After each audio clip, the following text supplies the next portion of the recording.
முன்னாடியே ராகுல் காந்தி அவர்கள் தான் விஜய் அவர்கள்கிட்ட நீங்கள் ஒரு கட்சியை ஆரம்பிங்கன்னு சொன்னதாலாம் கொஞ்ச நாளுக்கு முன்னாடி அந்த செய்தியெல்லாம் வந்தது. நாளைக்கு கட்சி வேணாங்க மூடுங்கன்னா ராகுல் காந்தி சொல்லிட்டாருன்னு விஜய் மூடிட்டு போயிடுவாரா?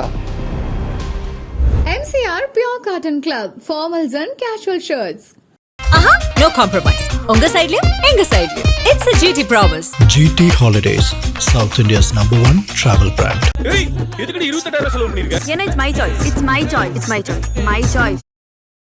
சக்கரவர்த்தி பார்த்த செய்தி ஒரு 2-3 நாள் ஊடகங்களில் வந்துட்டு இருந்தது. நான் போய் கூட்டணி பற்றியோ சீட்டுகள் பற்றியோ நான் பேசலை அப்படின்னு சொல்லிட்டார். இங்கே தமிழ்நாட்டில் காங்கிரஸில் குறிப்பாக திமுக கூட்டணி விரும்பக்கூடியவங்களை நோக்கி போட்ட பதிவு அப்படின்றது ரொம்ப கடுமையாக அவர் பேசியிருந்தார்.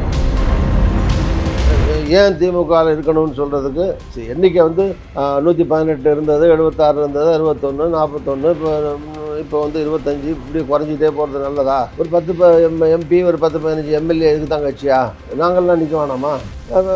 தாவேக்கால போனால் சீட்டு கூட வரும், நிறைய நிற்கலாம், ஜெயிக்கிறோமோ தோக்குறோமோ, நாளைக்கு உள்ளாட்சி நகராட்சி இப்படிலாம் வர்ற போது அதில் வாய்ப்புகள் இருக்குது.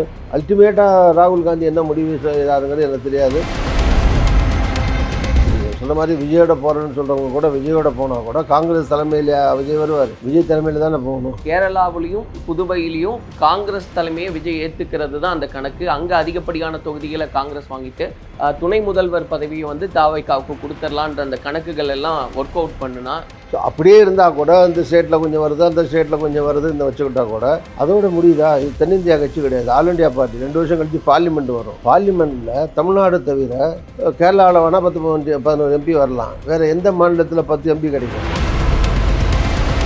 முன்னாடியே ராகுல் காந்தி அவர்கள் தான் விஜய் அவர்கள்கிட்ட நீங்கள் ஒரு கட்சியை ஆரம்பிங்கன்னு சொன்னதாலாம் கொஞ்ச நாளுக்கு முன்னாடி அந்த செய்தியெல்லாம் வந்தது. நாளைக்கு கட்சி வேணாங்க மூடுங்கன்னா ராகுல் காந்தி சொல்லிட்டாருன்னு விஜய் மூடிட்டு போயிடுவாரா?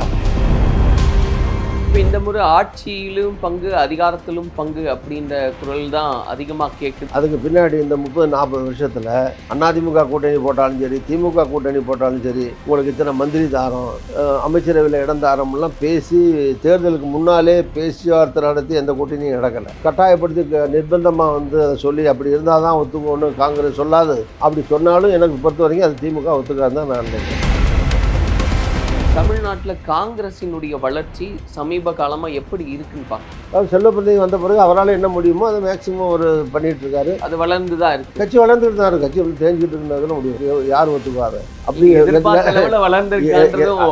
எதிர்பார்ப்புங்கிறது என்ன? தனியார் நின்று ஆட்சிக்கு வரணுங்கிறது ஒரு எதிர்பார்ப்பு தான். ஒரு அக்ரெசிவான ஒரு பாலிடிக்ஸாக இருந்தது. திமுகவா பாஜகவான்னு அதனுடைய வளர்ச்சி அப்படின்றது கண்கூடா தெரிஞ்சது இல்லையா? இல்லை ஏன்னா 2 பெரிய தேசிய கட்சிகளோட ஒப்பிட்டு பார்க்கும்போது இது வளர்ந்துருக்கே. அப்போ காங்கிரஸ் இன்னும் அந்த அளவு எட்டலையே. காங்கிரஸினுடைய தற்போதைய இந்த நடவடிக்கைகள் இதெல்லாம் பற்றி பேசும்போது அண்மையில் திரு பிரவீன் சக்கரவர்த்தி அவர்கள் விஜய் அவர்களை சந்தித்து பேசியிருந்தார் அப்படின்றது அன்றைக்கே பேசு பொருளாச்சு. அதுக்கப்புறம் அவர் கடுமையான ஒரு பதிவெல்லாம் போட்டிருந்தார். அதெல்லாம் கடந்து கூட இன்று வெளிவரக்கூடிய செய்திகள், அன்று விஜய் அவர்கள் பேசியிருந்த சமயத்திலேயே காங்கிரஸுக்கும் எங்களுக்கும் ஒத்த நிலைப்பாடு தான், கொள்கை ரீதியில் நாங்கள்லாம் ஒன்றா தானே இருக்கோம், நம்மெல்லாம் ஒன்றா தானே இருக்கோம், ஸோ அதனால் கூட்டணி சேர்றதில் எந்த தயக்கமும் இல்லை அப்படின்றத அவர் வெளிப்படுத்தி இருந்தார் போன்ற செய்திகள்லாம் பார்க்க முடியுது. இது எந்த அளவுக்கு புரிஞ்சுக்கிறது சார்? சக்கரவர்த்தி பார்த்த செய்தி ஒரு 2-3 நாள் ஊடகங்களில் வந்துட்டு இருந்தது. பட் அது விஷுவலாக ஒரு ஃபோட்டோவோ இல்லை ஒரு வாய்ஸ், ஆடியோவில் ஒரு வாய்ஸோ அதெல்லாம் எதுவும் வரல.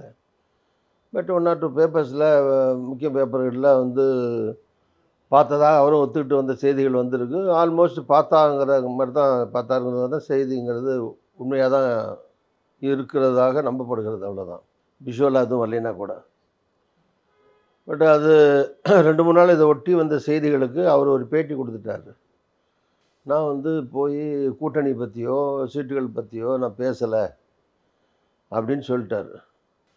அதுக்கு பிறகு அந்த பிரச்சனை அதோட முடிஞ்சு போச்சு. அதில் அதுக்கு மேலேயும் அது அவர் போய் கூட்டணி பேசினார், சீட்டு பேசினார்லாம் எப்படி பேச முடியும்? இல்லை, ஆனால் அதுக்கப்புறம் அவர் போட்ட பதிவு அப்படின்றதே இங்கே தமிழ்நாட்டில் காங்கிரஸில் குறிப்பாக திமுக கூட்டணி விரும்பக்கூடியவங்களை நோக்கி போட்ட பதிவு அப்படின்றது ரொம்ப கடுமையாக அவர் பேசியிருந்தார். பெர்னாட் ஷா சொன்னார்னு ஏதோ ஒரு கோட் போட்டிருந்தார். அதுக்கு நிறையா பேர் திட்டி பதில் போட்டிருக்காங்க. அது இதெல்லாம் ஊடகங்களில் தினம் பார்த்தீங்கன்னா 24 மணி நேரம் இதே பார்த்துட்டு உட்காந்துருக்கலாம் யூடியூப்பில். இது அதுக்கெல்லாம் நான் பதில் சொல்ல விரும்பலை, பதில் சொல்லவும் முடியாது. அவர் ஏன் போட்டார், யாரை பற்றி போட்டார், அப்படிங்கிறது வந்து அதுக்கு நான் பதில் சொல்ல விரும்பலை. நீங்கள் அவர் தான் கேட்கணும். நீங்கள் யாரை போய் போட்டிங்கன்னா யாருக்காக போட்டீங்க என்னங்கிறது அவர் தான் பதில் சொல்லணும். அதுக்கு நான் பதில் சொல்ல விரும்பலை. காங்கிரஸ் மேல் இடத்துல வந்து நிறைய கணக்குகள் போகுது அப்படின்னு பேசுகிறாங்க. குறிப்பாக தென் தமிழகத்தை நோக்கி காங்கிரஸ் வந்து வலுவாக ஒரு மாற்றத்தை உருவாக்கணும்னா தாவேக்காவோட இணையணும்.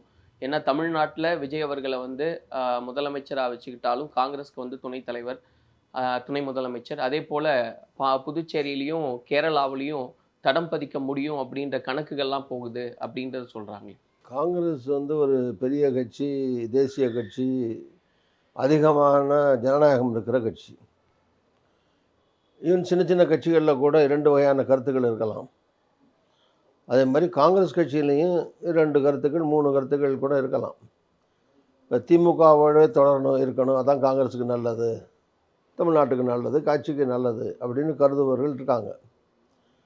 இல்லை நீங்கள் சொல்கிற மாதிரி விஜயோட போனால் நல்லாயிருக்கும், அது ஒரு புது கட்சி, அதில் போய் போட்டான்னா சீட்டு கூட நிற்கலாம் அப்படிங்கிற மாதிரி அடுத்த கருத்து. இதையும் தாண்டி இன்னொரு கருத்து, 234லேயுமே ஜெயிக்கிறோமா தோக்குறோமா போட்டு ஒரு தடவை நின்று அப்படி நின்னா தான் கட்சி வளரும், அடுத்தடுத்த தேர்தல்களில் காங்கிரஸ் தலைமையில் ஒரு கூட்டணி அமைய வாய்ப்பாக இருக்கும். இப்போ நீங்கள் சொல்கிற மாதிரி விஜயோட போகிறேன்னு சொல்கிறவங்க கூட விஜயோட போனால் கூட காங்கிரஸ் தலைமையில் விஜய் வருவார், விஜய் தலைமையில் தானே போகணும். இப்போ திமுகவில் இருக்கணும்னு சொல்கிறவங்க திமுக தலைமையில் தானே போகணும், அங்கேயும் காங்கிரஸ் தலைமை கிடையாதுல்ல. இப்போ காங்கிரஸ் தலைமை ஏற்று ஒரு வர்ற கூட்டணி கட்சிகளை சேர்த்துட்டு போகணுன்னா ஒரு தடவையாவது காங்கிரஸ் தனித்து ட்ரை பண்ணணும். பண்ணாங்க முந்தியெல்லாம். இப்போ மூப்பனார் இருக்கும்போது 77 ஒரு தடவை பண்ணாங்க, 89 ஒரு தடவை பண்ணாங்க. இன்னும் சொல்ல போனால் கணிசமான வாக்குகள் கூட காங்கிரஸ் வாங்குச்சு. அதுக்கு பிறகு கூட்டணி போட்டு நிலைமை மாறிடுச்சு. ஸோ அதனால் அப்படி 3-4 வகை கருத்து இருக்கலாம். அதில் அல்டிமேட்டாக கடைசியில் எத்தனை கருத்து இருந்தாலும் ராகுல் காந்தி இறுதியாக என்ன முடிவு எடுக்கிறாரோ அந்த ஒரு கருத்துக்கு தான் எல்லா கருத்துக்களும் சேர்ந்து அவர் எடுக்கிற முடிவை ஒத்துக்கிற சூழ்நிலை தான் கடைசியாக அமையும். அதுக்கடியில் அவங்கவுங்க காரண காரியம்னு சொல்லுவாங்க. ஏன் திமுகவில் இருக்கணும்னு சொல்கிறதுக்கு எண்ணிக்கை வந்து 118 இருந்தது, 76 இருந்தது, 61, 41, இப்போ வந்து 25, இப்படி குறைஞ்சிட்டே போகிறது நல்லதா அப்படின்னு சொல்கிறவங்க உண்டு. அப்படி இருந்தாலும் இப்போ 25 வாங்கினா 19 ஜெயிச்சிருக்கோம்ல, 18, 19 வெற்றி பெற்றோம். இப்போ தமிழ்நாட்டில் 3வது பெரிய கட்சியாக காங்கிரஸ் தான் இருக்குது. பாண்டிச்சேரியும் சேர்த்து 10 எம்பி, 18 எம்எல்ஏ இருக்காங்க. மற்ற கட்சிகள் கிடையாது. எம்எல்ஏ அதிமுக கூட எம்எல்ஏ இருந்தால் எம்பி கிடையாதுல்ல. அப்படி பார்த்தீங்கன்னா எம்பி எம்எல்ஏ எல்லாத்தோடும் 3வது கட்சியாக இருக்கிறது காங்கிரஸ். இன்னும் சொல்ல போனால் திமுக அதிமுகன்னு எடுத்துக்கிட்டால் 3வது பெரிய கட்சி காங்கிரஸ் தான். அது தனியாக இல்லையே, கூட்டணியில் போட்டு தானே இருக்குது. ஸோ அதையும் இழந்துடக்கூடாது. அதனால் எவ்வளோ நிற்கணுங்கிறத காட்டிலும் எவ்வளோ ஜெயிக்கிறங்கிறது தான் முக்கியம் அப்படிங்கிறவங்க இருக்காங்க ஒரு கருத்து. இன்னொரு கருத்து நான் சொன்ன மாதிரி ஒரு 10 எம்பி ஒரு 10-15 எம்எல்ஏ இதுக்கு தான் கட்சியா, நாங்கள்லாம் நிற்க வேணாமா? தாவேக்கால போனால் சீட்டு கூட வரும், நிறையா நிற்கலாம், ஜெயிக்கிறோமோ தோக்குறோமோ, நாளைக்கு உள்ளாட்சி நகராட்சி இப்படிலாம் வர்ற போது அதில் வாய்ப்புகள் இருக்குது, அதை நோக்கி பயணிக்க வேண்டாமா அப்படின்னு கேட்குறவங்களும் இருக்காங்க. ஸோ இது பிரதிவாதங்கள் இந்த மாதிரி 2-3 வகையான கருத்துக்கள் இருக்கும். அல்டிமேட்டாக ராகுல் காந்தி என்ன முடிவு செய்கிறாருங்கிறது எனக்கு தெரியாது. அது எல்லாரையும் கூப்பிட்டு பேசி ஒரு முடிவுக்கு வரும்போது அந்த முடிவு என்ன முடிவோ அந்த முடிவுக்கு கட்சி கட்டுப்படும். இல்லை, அந்த பாசிபிலிட்டிஸை வச்சு தான் சார் இது பேசப்படுறது. ஏன்னா இப்போ தமிழ்நாட்டில் காங்கிரஸ் தலைமையை விஜய் ஏற்றுக்குவாரான்னா விஜய் தலைமைக்கும் காங்கிரஸ் ஏற்றுக்கணும்னு அவர் நினைப்பார். ஆனால் கேரளாவிலையும் புதுவையிலையும் காங்கிரஸ் தலைமையை விஜய் ஏற்றுக்கிறது தான் அந்த கணக்கு. அங்கே அதிகப்படியான தொகுதிகளை காங்கிரஸ் வாங்கிட்டு துணை முதல்வர் பதவியை வந்து தாவைக்காவுக்கு கொடுத்துடலான்ற அந்த கணக்குகள் எல்லாம் ஒர்க் அவுட் பண்ணுனா, இந்த புள்ளிகளை எல்லாம் சேர்த்தா தென் இந்தியாவில் அப்படியே வந்து காங்கிரஸ் திரும்ப தடம் பதி அப்படின்றது சரியான ஒரு யூகமாக தானே இருக்கும். இன்னொரு வகையான கருத்து என்னென்னா, இது வந்து தமிழ்நாட்டு கட்சியோ அல்லது வந்து தென்னாட்டு கட்சியோ கிடையாது. காங்கிரஸ் வந்து ஆல் இண்டியா கட்சி. சட்டமன்ற தேர்தலில் தமிழ்நாட்டில் எண்ணிக்கை வாங்கி நிற்கிறது, பாண்டிச்சேரியில் வந்து சில சீட்டுகள் வாங்கி கூட்டணி மந்திரி சபையில் கூட வரலாம். அது மாதிரி கேரளாவில் சில சீட்டுகள் வாங்கி நிற்கிறது. இது அங்கேயும் வந்து காங்கிரஸ் பெரிய அளவில் நிற்கிது, விஜய் நிற்கிறாருன்னு வச்சுங்க. விஜய்க்கு கேரளாவில் கூட்டம் வரலாம், பாண்டிச்சேரியில் கூட்டம் வரலாம். அவர் ஒரு கட்சி ஆரம்பித்து கட்சி தலைவராக இருக்கார். இப்போ நண்பர் ரஜினிகாந்த் ஷூட்டிங்கு போனால் கூட கேரளாவிலேயோ கர்நாடகத்துலேயோ ஆந்திராவிலேயோ போனால் மக்கள் வெள்ளத்தில் தான் போகிறாரு. போலீஸ் பந்தோபஸ்து போட்டு பிரச்சாரத்தில் போகிற மாதிரி வேனில் நின்று தான் போகிறாரு. அதுக்காக ஆந்திராவில் தெலுங்கானாவில் போய் ரஜினிகாந்த் கட்சி ஆரம்பிச்சிருவாரா? ஆரம்பிப்பாரா? ஆரம்பிக்க மாட்டார். ஆரம்பிக்கல இல்லை. ஸோ சினிமா நடிகர்களுக்கு எங்கள் கூட்டம் வரும். ஓகே. அங்கே வந்து இப்போ கேரளாவில் வந்து மம்முட்டிக்கு இல்லாத கூட்டம், மோகன்லாலுக்கு இல்லாத கூட்டம், அவங்களுக்கெல்லாம் கூட்டம் இல்லையா? ஸோ அவங்க யாரையும் ஆதரித்து அவங்களுடைய ஓட் பேங்க வாக்காளர்களை வந்து ரசிகர்களை வந்து வாக்காளர்களாக திருப்பியெல்லாம் ஒன்றும் இது வரைக்கும் ஓட்டு போட சொன்னதில்லை. ஸோ அப்படியே இருந்தால் கூட இந்த ஸ்டேட்டில் கொஞ்சம் வருது, அந்த ஸ்டேட்டில் கொஞ்சம் வருது, இந்த வச்சுக்கிட்டா கூட அதோட முடியுதா? இது தென்னிந்தியா கட்சி கிடையாது, ஆல் இண்டியா பார்ட்டி. 2 வருஷம் கழித்து பார்லிமெண்ட் வரும். பார்லிமெண்ட்டில் தமிழ்நாடு தவிர கேரளாவில் வேணால் 11 எம்பி வரலாம். வேறு எந்த மாநிலத்தில் 10 எம்பி கிடைக்கும்? 30 எம்பி திமுகலையும் திமுக இருக்கிற கட்சிகள் சார்ந்த கூட்டணியிலையும் சேர்த்து 40 எம்பி தமிழ்நாட்டிலேருந்து வருது. 272ல் 40 எம்பிங்கிறது கணிசமான எண்ணிக்கை இல்லையா? இந்த 40 எம்பி வட மாநிலத்தில் எந்த மாநிலத்திலேருந்து கிடைக்கும்? ஒரு மாநிலத்தில். எந்த மாநிலத்தில் 10 கிடைக்கும் காங்கிரஸுக்கு? கூட்டணியில் 40 எந்த மாநிலத்தில் கிடைக்கும்? ஒரு 8 மாநிலத்தில் 4 3மா சேர்த்து கஷ்டப்பட்டு எடுத்தால் தான் அந்த 40 எடுக்க முடியும். அப்போ இந்த 40 விட்டுட்டு 272 இப்போ சமீபத்தில் 2.5 வருஷம் கழிச்சு தேர்தல் வந்தால் காங்கிரஸ் வந்து எந்த மாநிலத்தில் யூபியிலையோ பீகார்லேயோ சமீபத்தில் நடந்த பீகாரில் 60 6 தான் வந்திருக்கும். நாளைக்கு எம்பி எலெக்ஷன் வருது யூபியில், பீகாரில், வட மாநிலத்தில், வெஸ்ட் பெங்கால்லாம் வந்து எத்தனை சீட்டு காங்கிரஸுக்கு வந்துடும்? தனியாக 272 காங்கிரஸுக்கு வந்துடும். நிலையில் காங்கிரஸ் இருக்கா? அப்போ கூட்டணி கட்சிகளில் நாளைக்கு திமுக தான் பிரதான கட்சியாக இருக்குது. அந்த கட்சி தான் அடுத்த பிரதமர் ராகுல் காந்தின்னு முதல் சொன்னது வந்து ஸ்டாலின் தான். உறுதியாக இருக்கிற கட்சியும் திமுக தான். ஸோ இப்போ நாளைக்கு திமுக இல்லைன்னு விலகிட்டால் ஆல் இண்டியா லெவலில் இன்னும் 2 3 கட்சி வெளியே போயிடும். இந்தியா கூட்டணியே உடஞ்சி போயிடும். ஸோ இதெல்லாம் பார்க்க வேணாமா? ஸோ இதெல்லாம் பார்த்து ஒரு ஆல் இண்டியா பார்ட்டி பார்லிமெண்ட் ஒரு சட்டமன்ற தேர்தலையும் உள்ளாட்சி தேர்தலையும் அல்லது ஒரு மாநிலத்தில் கட்சி வளர்ச்சியும் வச்சுக்கிட்டு மட்டும் முடிவு பண்ண முடியாது.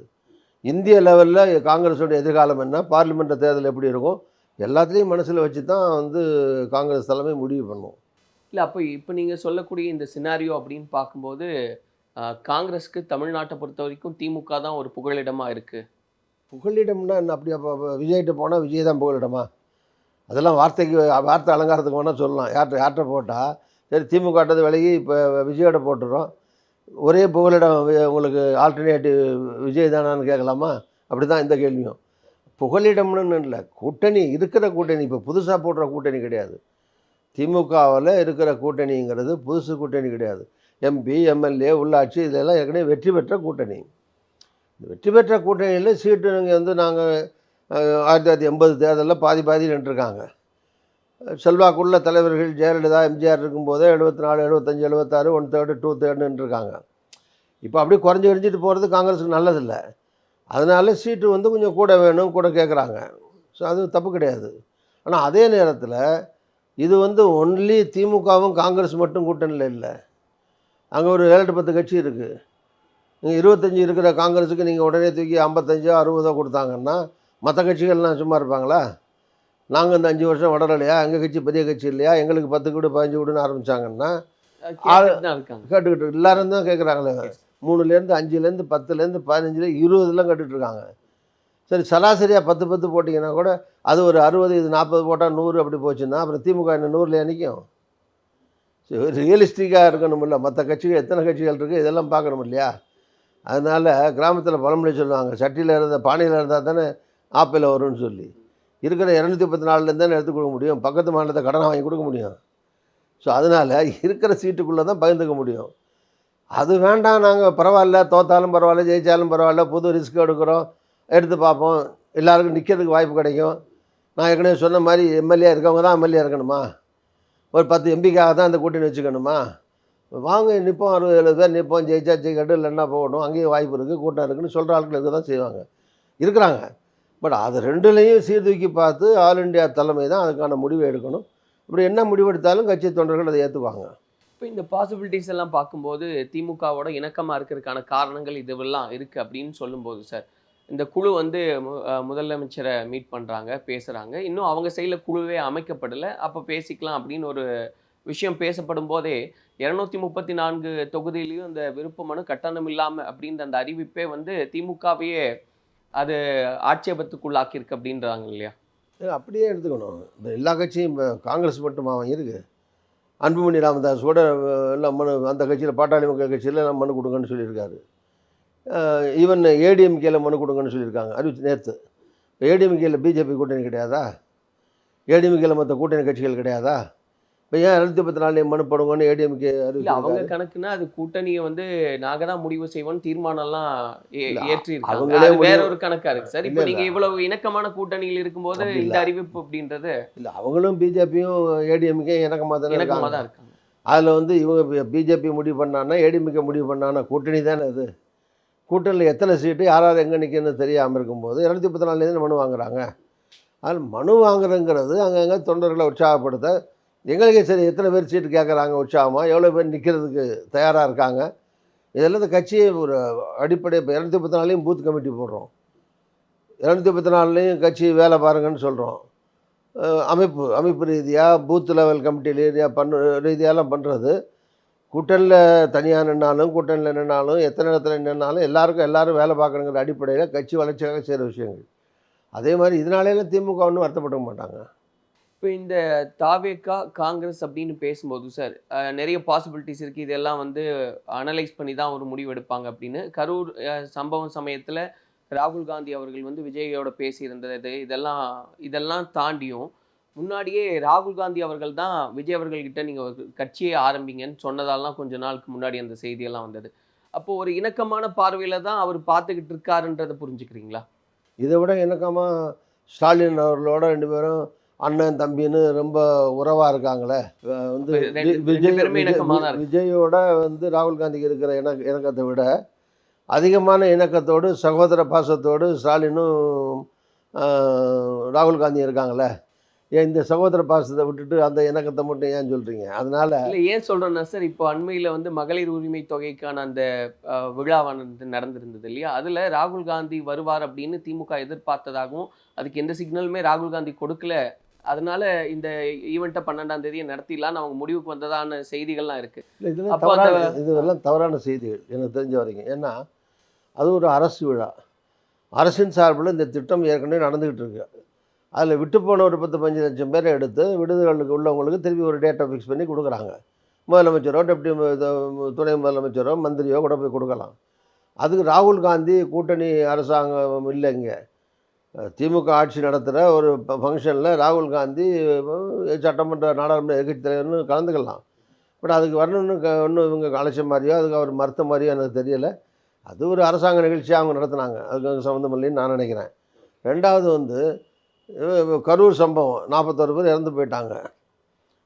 ராகுல் காந்தி நாடாளுமன்ற எதிர்க்கட்சி தலைவர், அவர் வந்து முதலமைச்சர்கிட்ட பேசுகிறாரு. ஆட்சியில் இருக்கிற முதலமைச்சர் முறையில் என்ன நடந்துச்சு, நீங்கள் அரசாங்கத்தின் சார்பில் என்ன நடவடிக்கை எடுத்துருக்கீங்க, அதெல்லாம் கேட்குறாரு.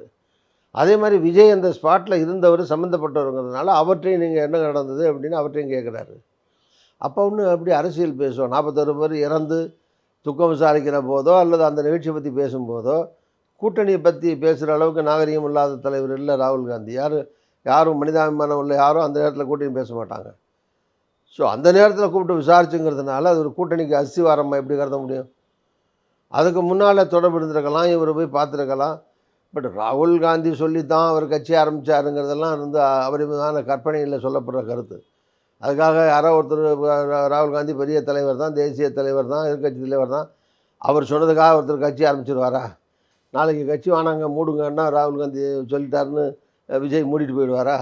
இதெல்லாம் வந்து அதீதமான கற்பனைகள். அது அவர் ஒரு சினிமா ஸ்டாரு, நிறையா சம்பளம் வாங்கிட்டு இருந்தார், ஒரு சூப்பர் ஸ்டார் லெவலுக்கு பேசப்படுற ஒருத்தர். அவருக்கு ஒரு ஆர்வம், அரசியல் ஆர்வம் நாளாக இருந்த மாதிரி தெரியுது. ஒரு கட்சியை அவரே முடிவு பண்ணி ஆரம்பிச்சிருக்காரு. அதனால் அதுக்கு இன்னார் சொல்லி தான் கட்சி ஆரம்பித்தார்.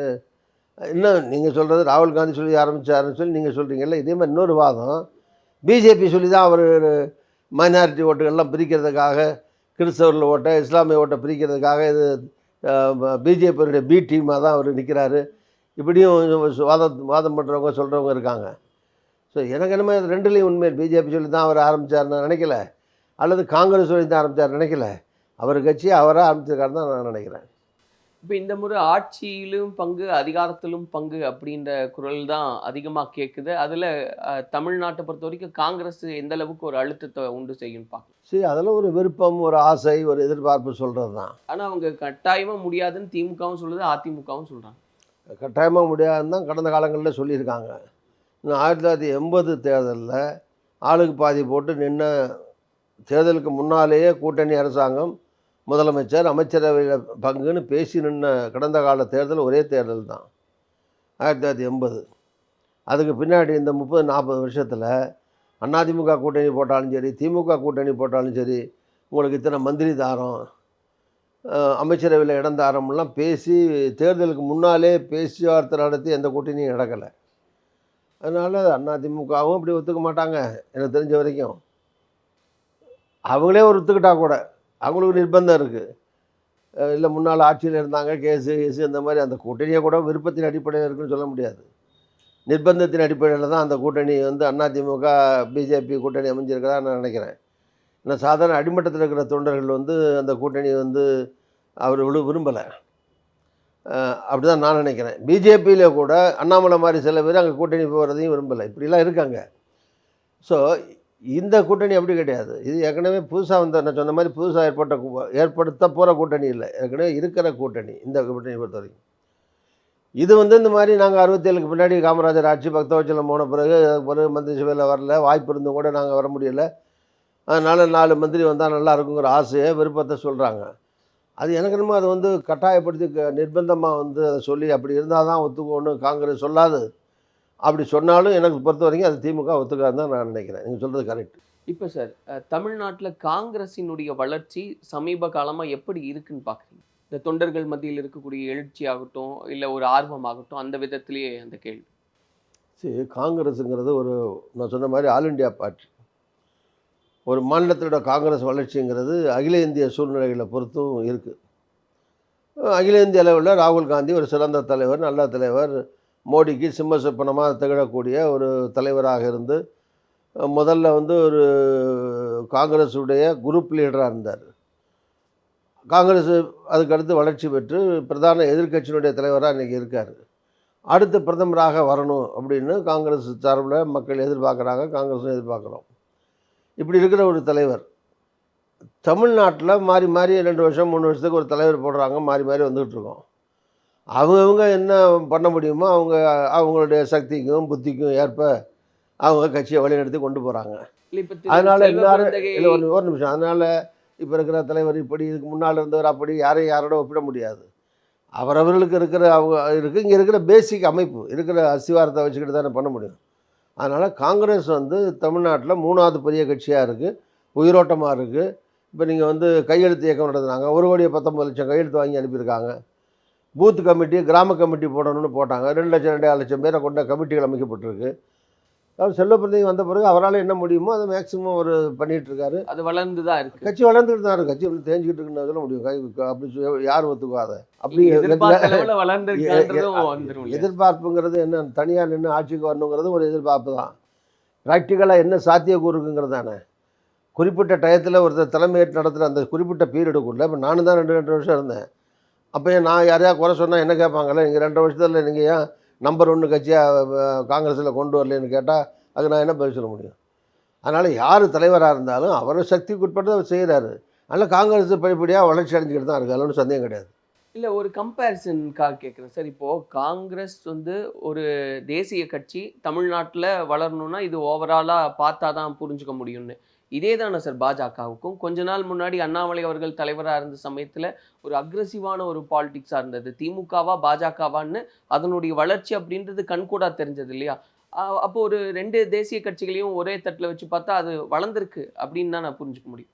இல்லை, அதான் பிஜேபியை பொறுத்த வரைக்கும் பிஜேபி வளர்ந்துருக்கா, யாருடைய தலைமையில் இருக்கும்போது அதிகமாக வளர்ந்துருக்கு அப்படின்னு என்ன கேட்டிங்கன்னா, நீங்கள் வந்து பிஜேபி ஒரு 5 வருஷத்துக்கு முந்தி இருந்ததை விட வளர்ச்சி அடைஞ்சிருக்கு. வளர்ச்சி அடைஞ்சிருக்குன்னா 4% இருக்கிறது 6% இருக்கலாம். அதுக்காக 40% ஆயிடுச்சு, தனியாக ஆட்சி பிடிக்கிற அளவுக்கு பிஜேபி வளர்ந்துருச்சுன்னு சொல்ல முடியாது. இந்துக்கள் மத்தியில் அந்த இந்துத்துவா தான் முன்னிலைப்படுத்தி நடத்துறதுனால 1%, 2% கிடச்சிருக்கலாம் அவங்களுக்கு. ஆனால் அதுவே மைனாரிட்டிஸ் மத்தியில் இன்னும் கொஞ்சம் 1% 2% இவங்க அக்ரெசிவாக போக போக அந்த வாக்கு குறைஞ்சி கூட இருக்கும், அல்லது நில்லா கூட இருக்கும். தலைவர்கள் மத்தியில் இப்போ வந்து அண்ணாமலை வந்தார், ஒரு போலீஸ் ஆஃபீஸரு. அவருடைய ஒரு வேகமான நடவடிக்கைகள், பேச்சு அதெல்லாம் வந்து சத்தம் ஜாஸ்தி இருந்தது.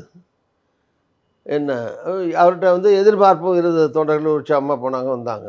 இப்போ நயினார் நாகேந்திரன் வந்து ஒரு சாஃப்ட் நேச்சர்டு, அவர் ஒரு முன்னாள் அமைச்சராக இருந்தவர் போனவர். அதனால் அவர் அளவுக்கு அவர் வேகமாக பேசாமல் இருக்கலாம். ஆனால் அவங்க 2 பேரில் அவர் இருக்கும்போது வளர்ந்துச்சு, இவர் இருக்கும்போது தேஞ்சு போயிட்டு இருக்குன்னு சொல்கிறத நான் எடுத்துக்கல. ஏன்னா இது இவங்களுடைய தனிப்பட்ட ஆளுமையில் மட்டும் இல்லை, மத்தியில் இருக்கிற ஆட்சி, மோடி, பிஜேபி, அதுக்கு பின்னாடி இருக்கிற ஆர்எஸ்எஸ், விஹெச்பி, இந்த முன்னணி. அப்புறம் அந்த பிஜேபி வளர்ச்சிங்கிறது பல்வேறு சூழ்நிலைகளை ஒட்டி இருக்காது. அதனால் அவங்க 2 பேருக்குள்ள அண்ணாமலை பெரிய ஆளா, இப்போ இருக்கிற நயினார் நாகேந்திரன் பெரிய தலைவரா, அது இந்த யார் சிறப்பாக பண்ணுறாங்க, எல்லாம் நான் மார்க் போடுறதுக்கு வாத்தியார் இல்லை, அது என் வேலையும் இல்லை, அது என் கட்சியும் இல்லை. அதனால கம்பேரிசனே இல்லை சார். அண்ணாமலை அவர்கள் இருந்தப்போ வளர்ந்துருந்தது இல்லையான்றது தான் கேள்வி. அண்ணாமலை இருக்கும்போது வளர்ந்து இருந்துச்சு, ரைட்டு. இப்போ நயினார் நாகேந்திரன் இருக்கும்போது தேஞ்சு இருக்குன்னு சொல்கிறீங்களா? இல்லை, அதை ஹோல்டு பண்ணுறாங்கல்லன்ற. யார் ஹோல்டு பண்ணுறது? நயினார் நாகேந்திரன் அதை அப்படியே எடுத்துக்கிட்டு போகிறாரு. போட்டுங்கிறேன். அது இது இந்த விமர்சனம் என்கிட்ட ஏன் கேட்குறீங்க? இது எனக்கு சம்மந்தம் இல்லாத விஷயங்கிறது. யாவர் தலைமையில் ஏன்னா 2 பெரிய தேசிய கட்சிகளோட ஒப்பிட்டு பார்க்கும்போது இது வளர்ந்துருக்கே, அப்போ காங்கிரஸ் இன்னும் அந்த அளவு எட்டலையே அப்படின்றதுனால அந்த கேள்வி. 2 கேள்வி. பிஜேபி வளர்ந்துருக்கா, அண்ணாமலை இருக்கும்போது வளர்ந்துச்சா, நயினார் இருக்கும்போது வளர்ந்துச்சா, அது வேற. இதுக்கெல்லாம் நாம் பதில் சொல்ல வேண்டாம். காங்கிரஸ் வளர்ந்துருக்கா, பிஜேபி வளர்ந்துருக்கா அப்படின்னு எங்களை அந்த ஒப்பீடு கேட்டிங்கன்னா, நான் காங்கிரஸ் வளர்ந்துக்கிட்டு இருக்கோம், பிஜேபி எங்கள் அளவுக்கு வளரல தான் சொல்லுவேன். மத்தியில் ஆட்சியில் இருக்கிற காரணனால சத்தம் கூடவாக இருக்கும், விளம்பரங்கள் கூட இருக்கும், பத்திரிகைகளில் ஊடகங்களில் வர செய்திகள் ஜாஸ்தி இருக்கும், மத்திய மந்திரிகள் வராங்க போகிறாங்க, பப்ளிசிட்டி இருக்கும். இப்போ எங்களுக்கு ராகுல் காந்தி வந்தால் தான் செய்தி, அவங்களுக்கு தினம் ஒரு மந்திரி வந்து செய்தி ஆக்குறாங்க. ஒரு நாளைக்கு ஃபைனான்ஸ் மினிஸ்டர் வர்றாங்க, ஒரு நாளைக்கு ஹோம் மினிஸ்டர் வர்றாரு, ஊடகங்களில் அதில் இந்த மாதிரி செய்திகள் ஆட்சியில் மத்தியில். இப்போ நாங்கள் காங்கிரஸ் ஆட்சியில் இருக்கிறபோது எங்களுக்கு பெரிய லைம்லைட் இருக்கும், இப்போ பிஜேபி ஆட்சியில் இருக்கிறதுனால அவங்களுக்கு ஒரு லைம்லைட்டில் வந்து இருப்பாங்களே தவிர, வளர்ச்சின்னு பார்த்திங்கன்னா அதுக்காக காங்கிரஸும் ஆகா ஓகோன்னு வளர்ந்து நாங்கள் ஆட்சி பிடிக்கிறதுக்கு வளர்ந்துட்டேன்னு சொல்லலை. நாங்கள் எங்கள் பாணியில் வளர்ந்துட்டுருக்கோம், அவங்க பாணியில் வளர்ந்துட்டு இருக்காங்க, அவ்வளோதான். ஆனால் எங்களோட அவங்க ஒன்றும் வளர்ந்துட்டாங்கன்னு சொல்ல முடியாது. இப்போ இந்த தனித்தே காங்கிரஸ் ஆட்சி அமைக்கும் அந்த பேச்சுக்கள்லாம் உண்டா சார்? ஏன்னா விசிகா உள்ளிட்ட கட்சிகள் கூட அது பேசுகிறாங்க, நாங்கள் இன்றைக்கி வளர்ந்துருக்கோம், இப்போ இணக்கமாக தான் இருக்கோம், ஆட்சி அதிகாரத்தில் பங்கு கேட்குறோம், இது சூழல் இல்லை. ஆனால் அவங்க கட்சி நபர்கள் பேசும்போது முதலமைச்சராக வேட்பாளராக அவரை நாங்கள் கொண்டு வருவோம் திருமாவளவன் அவர்கள்னு பேசுகிறாங்க. காங்கிரஸ் அப்படி பேசுதா? கட்சி நடத்துகிற எல்லாரும், தேசிய கட்சியோ மாநில கட்சியோ புது கட்சியோ பழைய கட்சியோ, ஒரு எங்கள் கட்சியில் ஒருத்தர் எதிர்காலத்தில் முதலமைச்சராக வரணும், இல்லை காங்கிரஸ் ஆட்சிக்கு வரணும், மந்திரி சபையில் இடம் வரணும் பேசதான் செய்வாங்க. விடுதலை இப்போ திருமா மட்டும் இல்லை, திருமாவளவன் சிஎம்மாக வரணும்னு உங்கள் கட்சியில் பேச தான் சொல்கிறீங்க. சீமான் கூட தான் சிஎம்மாக வரணும் அப்படின்னு அவங்க கட்சியில், அவரே நான் தான் சிஎம்மாக வருவேன்னு நம்பிக்கையோடு தான் அவர் தனித்தனியாக நிற்கிறாரு கட்சி வளர்க்குறேன்னு. இப்போ அன்புமணி கூட இருக்கிறவங்களாம் அன்புமணி தான் அடுத்த முதலமைச்சர்னு சொல்லி பேசத்தான் செய்கிறாங்க. இப்படி எல்லா கட்சியிலையும் எல்லாரும். காங்கிரஸ் நேற்று கூட யாரோ ஒருத்தர் பார்த்தா புதுசாக இப்போ தான் அந்த கட்சியை ஆரம்பிக்குது, அந்த கட்சி கூட நீங்கள் வந்து வருங்கால முதலமைச்சர் இன்னார் அவர்களேன்னு போட்டு தான் விளம்பரம் பண்ணுறாங்க பத்திரிகையில் பிறந்தநாளுக்கு. இதெல்லாம் ஆசை போட்டுக்கிற வேண்டியது, அட்லீஸ்ட் பேப்பர்லையாவது போட்டு பார்த்துக்கலாம். சில கட்சிகள் போடுறாங்க, இல்லை அதுக்கான தகுதி இல்லைன்னு சொல்லி இருக்கலாம். திருமாவளவன் ஏன் வரக்கூடாது? எல்லோரும் முதலமைச்சராக வரப்போ திருமாவளவன் முதலமைச்சர் வரக்கூடாதா? வரலாம், யார் வேணாலும் வரலாம். ஏன் அன்புமணி வரக்கூடாதா? வரலாம். ஆனால் அந்த கட்சி அந்த அளவுக்கு வளர்ந்து வந்துருமாங்கிறது அது காலம் சொல்ல வேண்டிய பதில் அது. ஆனால் இன்றைக்கி இந்த கூட்டணியில் இருந்துக்கிட்டு யாரும் முதலமைச்சர்னு பேச மாட்டாங்க. கூட்டணிக்குள்ள முதலமைச்சர் இப்போ யாருன்னு கேட்டால் எல்லோரும் கோரஸாக என்ன சொல்லுவோம், ஸ்டாலின் தான் முதலமைச்சர், அது ஒன்றும் மாற்றம் கிடையாது. இதில் கூட்டணியில் இருந்துக்கிட்டு விடுதலை சிறுத்தையோ காங்கிரஸோ இன்னொரு முதலமைச்சர் சொல்ல முடியும்? தமிழ்நாட்டில் ஒரு முதலமைச்சர் நாற்காலி தான் இருக்குது, ஒரு ஆள் தானே உட்காரலாம். ஏற்கனவே ஒருத்தர் உட்காந்துருக்காரு, திருப்பி அவர் தான் உட்காரணுன்னு தான் எல்லோரும் சொல்லுவோம். காங்கிரஸுக்கு நீங்கள் சொன்ன மாதிரி காமராஜ் ஆட்சி அதெல்லாம் வந்து காங்கிரஸுடைய லட்சியங்களில் ஒன்று. எதிர்காலம் இன்றைக்கி இல்லை, நீங்கள் சொல்கிற மாதிரி திரும்ப இந்த தேர்தலில் வருவார்னு சொல்கிறாங்க, என்றைக்காவது ஒரு நாளைக்கு வருவார் தானே சொல்கிறாங்க. அது மாதிரி தான் நாங்களும் எங்கள் தொண்டர்களும் காங்கிரஸ் இன்றைக்கி இல்லை, என்றைக்காவது ஒரு நாளைக்கு காமராஜ் ஆட்சி அமைக்கணும், காங்கிரஸ் ஆட்சிக்கு வரணும், அந்த காங்கிரஸ் இன்னும் வளரணும் அப்படின்னு பேசுகிறதோ ஆசைப்படுறதோ அது தப்புன்னு சொல்ல முடியாது. இந்த மாதிரி கருத்து இல்லைன்னு தான் அதெல்லாம் சொல்கிறாங்க. தேர்தல் நெருங்க கொஞ்சம் குறையும். தேர்தல் இல்லாத காலங்களில் சத்தம் ஜாஸ்தி இருக்கும். எலெக்ஷன் 100 நாளைக்கெல்லாம் கூட கிடையாது எலெக்ஷன். இப்போ போய் காமராஜ் ஆட்சி அமைப்போம், காங்கிரஸ் முதலமைச்சர் ஆகும்னு எப்படி கூட்டணி பேச்சுவார்த்தை ஒரு பக்கம் பேசிகிட்டு இருக்கும்போது, இன்னொரு பக்கத்தில் காங்கிரஸ் முதலமைச்சர் வருவோன்னு பேசியிருந்தீங்கன்னா கூட்டணியை உடைக்கிறாங்கன்னு அர்த்தமாகும். அதனால் இப்போ தேர்தல் நேரத்தில் எல்லார் சத்தமே சவுண்டே குறைஞ்சி தான் இருக்கும். தேர்தல் முடிச்ச உடனே திருப்பி சத்தம் ஜாஸ்தி இருக்கும். சத்தம் வந்து பயன் இருக்குமான்றது கேள்வி வந்துடுது சார். பயங்கிறது நம்ம கையிலே இருக்குது. எஸ், அது மக்கள் கையில் தான் இருக்குது. அது இப்போது அதிமுகவினுடைய அந்த செயற்குழு பொதுக்குழு அண்மையில் நடந்திருந்தது. அதில் வந்து அவங்க பேசும்போது கடந்த முறை 24 கோட் பண்ணி அதிமுக பாஜக வாக்கு வங்கி 41.33%. அப்போது இது திரும்ப இப்போ பிரதிபலிக்கும், கட்டாயமாக அதிமுக தலைமையிலான கூட்டணி தான் வந்து இங்கே ஆட்சி அமைக்கும் அப்படின்னு பேசுகிறாங்க இல்லையா? அந்த கணக்கீடு அப்படின்றது எப்படி பார்க்குறீங்க? அதாவது அரசியலில் வந்து 2 அப்படியே 4 ஆகும்னு சொல்ல முடியாது. சில நேரங்களில் 2 5 கூட ஆகும், 2 3 கூட ஆகும். அது அந்த தேர்தல், ஒவ்வொரு தேர்தலும் அது சராசரியில் 1952லேருந்து ஒவ்வொரு கட்சியும் வாங்கின ஓட்டுகள், சதவீதங்கள், நிற்கிற வேட்பாளர், வெற்றி தோல்விகளை வச்சு கணக்கு போட முடியாது. ஒவ்வொரு தேர்தலும் ஒரு பரீட்சை. ஒருத்தர் வந்து போன தேர்தலில் நின்று 10,000 ஓட்டில் தோப்பார், அதே வேட்பாளர் அடுத்த தேர்தலில் நின்று 15,000 ஓட்டில் ஜெயிக்கிறாரு. அதே ஆள் தான். அது காரணம் அந்த தொகுதியில் இருக்கிற நிலைமை, நிற்கிற கேண்டிடேட்டு, எதிர்த்து நிற்கிற கேண்டிடேட்டு ரெண்டுமே ஒரு ஆளாக இருந்தால் கூட, அப்போ இந்த 5 வருஷம் ஆட்சியில் யார் இருந்தாங்க, எதிர்கட்சி அங்கே எப்படி இருந்தது, என்ன சமுதாயம், மதம், ஜாதி. சில நேரத்தில் வந்து ஒரு பெரும்பான்மை ஜாதி இருக்கிற ஒரு தொகுதியில் ஒரு ஆளை போடுவாங்க. அதில் ஒரு 60,000 பேர் இருக்கதா வச்சுக்கோங்க. 60,000 பேருக்குன்னு ஒரு ஆளை போட்டால் மீதம் 1.5 லட்சம் ஓட்டில் மீதம் இருக்கிற 150 160க்குன்னு வச்சுங்க. அங்கே இருக்கிற மற்ற கட்சிகள்லாம், சின்ன கட்சிகள்லாம் சேர்ந்து ஒன்றா நின்று யாராவது ஒருத்தர் ஜெயிக்க வைக்க முடியும். அதனால் அப்புறம் இந்த நான் சொன்ன மாதிரி மதம், ஜாதி, நிற்கிற வேட்பாளருடைய தகுதி, இப்போ பணமும் ஒரு ஃபேக்ட்ரி ஆகிடுச்சு. செலவு பண்ணுற பணம், இப்படி 1008 விஷயங்கள் இருக்குது. தேர்தலில் வெற்றி தோல்விகளை சொல்லிக்கிட்டே போகலாம், நிர்ணயிக்கிறது. அதனால் இவங்க போன தடவை எப்படின்னா, அதிமுக நிற்கிது, பிஜேபி தனியாக நிற்கிது. போன தடவை களத்தில் 2 பேருக்கு தான் போட்டி. தமிழ்நாட்டில் யாருக்கு போட்டி? ராகுல் காந்தியா மோடியா, யார் பிரதமர்? ஒரு ராகுல் காந்தி காங்கிரஸ் திமுகவோட இருக்கார், 40 பாண்டிச்சேரி சேர்த்து 40 ஜெயிக்குது. பெரும்பாலான மக்கள் வந்து ராகுல் காந்தி வரணும், மத்தியில் காங்கிரஸ் வரணும், இந்த கூட்டணி வலுவான கூட்டணி ஆயிடுது ஆட்டோமேட்டிக்காக. எண்ணிக்கை ரீதியாக, வாக்கு வங்கி ரீதியாகவும் சரி, தேர்தல் எதிர்கொள்கிற அந்த விஷயத்தினுடைய அடிப்படையிலையும் சரி, ராகுல் காந்தியை முன்னிலைப்படுத்துகிற அந்த கோணத்துலேயும் சரி, அது பலமான கூட்டணியாகி 40க்கு 40 வெற்றி பெறுது. அப்போது அந்த பக்கத்தில் மோடியை விரும்பக்கூடியவர்கள், ராகுல் காந்திக்கு எதிராக வாக்களிக்கிறவர்கள் பிஜேபிக்கு ஓட்டு போடுறாங்க.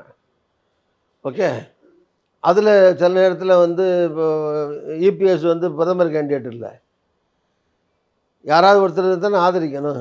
அப்படி நிற்கிற சூழ்நிலையில் பல இடத்துல ஏடிஎம்கே 3வது இடத்துக்கு கூட போயிடுது, 2வது இடத்துல பிஜேபி வந்திருக்கு. இந்த தேர்தல் எப்படின்னா, யார் முதலமைச்சர் தான் இந்த தேர்தலில் போட்டி. ஸ்டாலின் முதலமைச்சர் ஆட்சிக்கு வரணுமா, அந்த கட்சியில் எடப்பாடி ஆட்சிக்கு வரணுமான்னு வரும்போது, அப்படியே மோடிக்கு போட்டவங்க எல்லாரும் இபிஎஸ்க்கு போடுவாங்கன்னு சொல்ல முடியாது. அதனால தான் நான் சொன்னேன் 2 4ன்னு கணக்கெடுக்க முடியாது. சில நேரத்தில் கூட வரலாம், குறைச்சும் வரலாம்.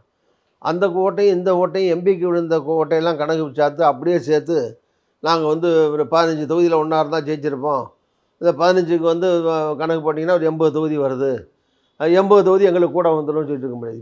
இப்போ யார் நிற்கிறா களத்தில்? இங்கே யார் வேட்பாளர், அங்கே யார் வேட்பாளர், இங்கே யார் முதலமைச்சர், அங்கே யார், இந்த மாதிரி இந்த விஷயங்களில் வந்து மாறுபடும். MCR Pure Cotton Club, formals and casual shirts. No compromise. உங்க சைடுலயும் எங்க சைடுலயும். It's a GT promise. GT Holidays, South India's #1 travel brand. ஏய், எதுக்குடி 28,000 செலவு பண்ணிருக்க? ஏன்னா it's my choice. It's my choice. It's my choice. My choice.